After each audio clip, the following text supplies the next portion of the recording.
सर्वांना पाडव्याच्या हार्दिक हार्दिक शुभेच्छा.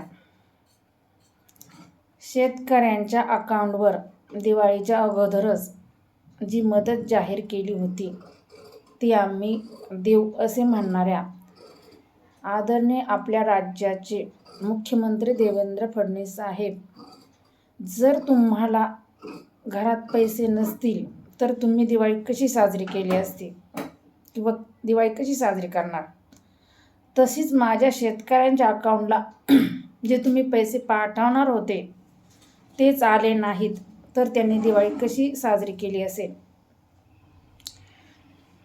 जो वादा तुम्ही केला ते तुम्ही पूर्ण केलेला नाही. जर शेतकऱ्यांच्या अकाउंटवर नुकसान भरपाईचे पैसे 6 दिवसा अगोदर जमा झाले तर ठीक आहे, नाही तर आम्ही सरळ पारनेर तालुक्यातील सर्व काँग्रेसचे कार्यकर्ते रस्ता रोको आंदोलन केल्याशिवाय राहणार नाही.